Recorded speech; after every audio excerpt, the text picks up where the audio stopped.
Patriot Hour for Wednesday, February 13th, 2019. I am Michael, your host. If you're new to the channel, thanks for stopping by. Thanks for giving us some time. I know it's valuable. You guys are busy with your day-to-day schedules, and we try to bring you tidbits of information as it comes about at that time that we feel it's necessary. All right, can't give you everything. I got to go through and look at a lot of things before I jump on and bring you, whether it's one or two quick things. All right, that way you guys can stay up to date and follow along. All right, there's no new QAnon clearance, nothing, but we do have. Again, I'm going to encourage everyone to please subscribe if you're new. Ring the bell. Look at our backup channel. It's in the description box. The very last thing I wrote in there, it's a link to the other YouTube channel, the Patriot Tech. It's our backup. We're going to do live feeds from over there.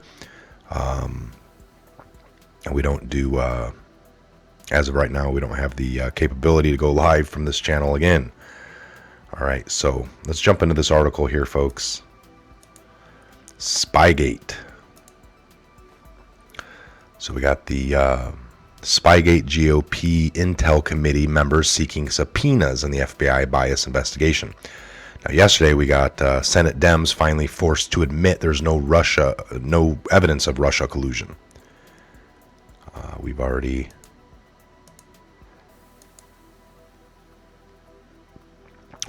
covered that one yesterday. All right, that they were these people were forced to admit. So now today we got from the Dan Bongino website here, Spygate GOP Intel Committee members seeking subpoenas in the FBI bias investigation. Republican in the House Intelligence Committee are seeking subpoena about a dozen individuals connected to allegations of political bias within the FBI, according to ranking members Representative Devin Nunes, a Republican out of California. Speaking to Fox News, Sean Hannity last night, Nunes said, "We're going to continue to call people in for interviews." Just last week, the new chairman of the committee said that he is going to reopen the Russia investigation. We offered about a dozen subpoenas of people that we wanted to subpoena. We don't expect for them to subpoena the people that we want, but at every attempt that we can, at every opportunity that we get, we will make attempts to subpoena these people to come in and speak.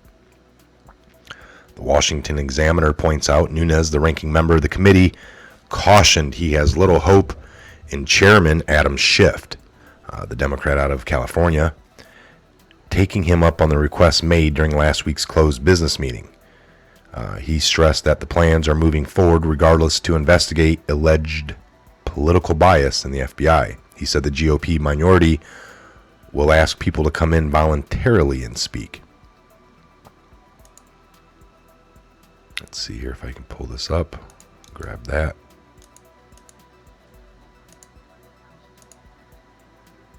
Six minutes. So, all right, let me play this and get a better understanding.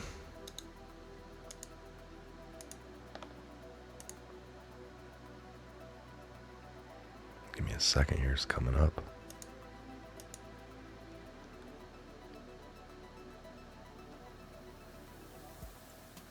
All right, here we go. All right, the ranking member of the House Intelligence Committee, Congressman Devin Nunes, revealed yesterday that GOP lawmakers are reviewing over a dozen interview transcripts as they are considering making criminal referrals for an investigation into possible political bias within the FBI. Joining us now with the huge details on this is Congressman Devin Nunes himself. Congressman, this is a big deal, and also on FISA abuse, on a lot of other issues. What specifically are you looking at? Well, a lot of people out there think that just because we're in the minority that somehow we're not going to continue this investigation. So we're going to work with the Judiciary Committee and the Oversight Committee, Sean, to ensure that this investigation into FISA abuse and other matters continues. The good thing is that we got through about 15 interviews last year. The task force did. You've covered it extensively on your show. We're going to continue to call people in for interviews. Just last week, the new chairman of the committee said that he's going to reopen the Russia investigation. We offered about a dozen subpoenas of people that we wanted to subpoena. We don't expect for them to subpoena the people that we want, But at every attempt that we can, at every opportunity that we get, we will make attempts to subpoena these people to come in and speak. We will also ask for people to voluntarily come in and speak.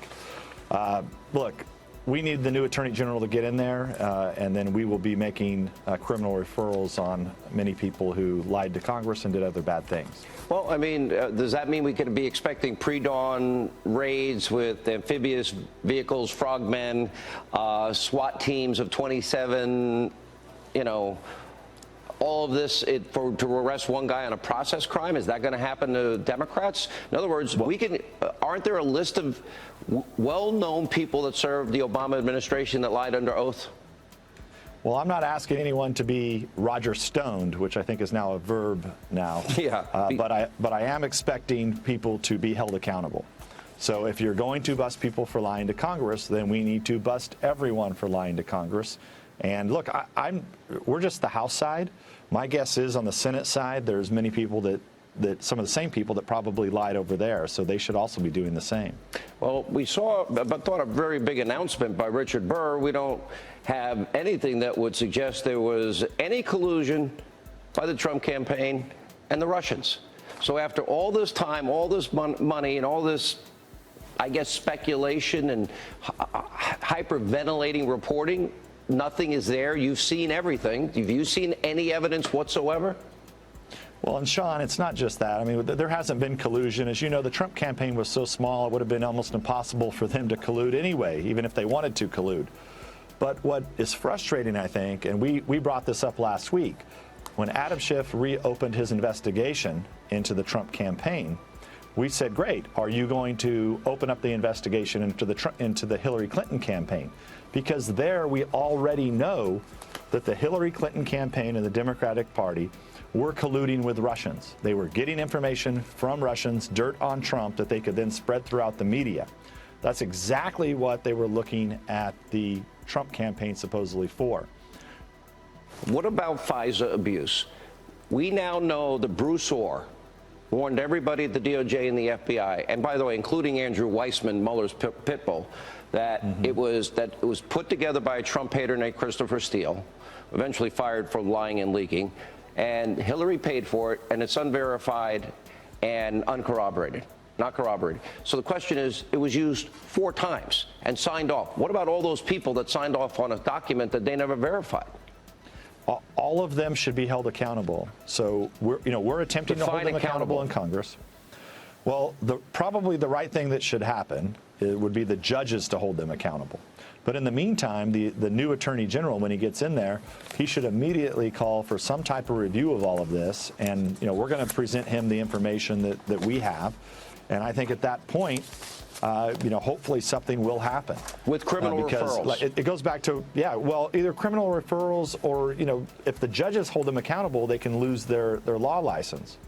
But really, if there's not reforms done to the FISA process, if accountability is not delivered in this matter, I think it's going to be very hard for Americans. Don't want to be less secure, right? Republicans have supported these programs for many, many years. However, I doubt right now that you'd find very many votes to support the continuation of FISA programs if it's going to be political, and there's got to be some guarantees that this process is not going to be political in the future.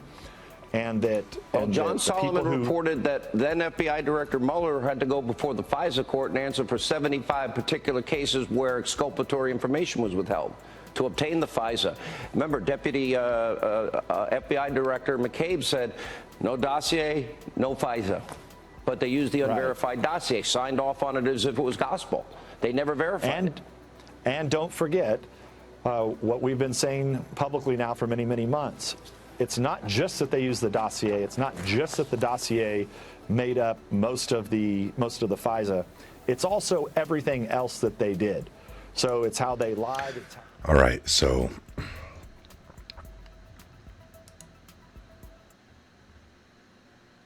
all right. Lots of things we've heard, lots of things to go over, but you guys get it. So in January, Nunes, the guy you just saw, told Fox News host Tucker Carlson that he and his Republican colleagues will continue to investigate allegations of bias and misconduct within the FBI, and even make criminal referrals to the Department of Justice. While the congressman would not name anyone specific, Carlson suggested former FBI agent Peter Strzok, former FBI Director James Comey, as possible candidates for criminal referrals. Nunes also said that he doesn't think much will get accomplished with the referrals until a new attorney general is in place. Don't forget, Senator Chuck Grassley actually made a referral on Christopher Still, the British agent who worked for the Clinton campaign. He was referred. Nothing is happening to him, he said. So I think until there's a new AG that gets in there and starts to clean this up, I think it's going to be tough for the American people to have confidence in what's happening over here. So it's another video link to Tucker, but we'll just, I'll leave the link for this article. You guys can check out that full. I think we watched most of the one from Hannity, maybe a minute shy of not watching it all, and then you got the Tucker one, but I'll let you guys watch that. And it should, I've caught that one. I remember that episode. I watched Tucker a lot. I watched lots of different things to keep up and to see what's going on and how it's getting presented on both sides, folks. That's what I like to see, the spin, and see how it matches up with what I am on to. All right, with connecting all the dots. That's what you should be doing. All right, we're at the 12-minute mark. I'll shut this one down. I'm Mike. This is a Patriot Hour. God bless, Godspeed each and every one of you. Please give a thumbs up. Make sure you're subscribed. Make sure you're subscribed to the backup channel. Take a look in the description box for the links. Leave a comment down below. Take a look in the comment section. Some of the greatest Patriots around right here on the Patriot Hour. Again, we'll see you back here later on for more breaking news, anything that comes out. Have a great afternoon. It's already afternoon, so have a great afternoon, and we'll see you back here.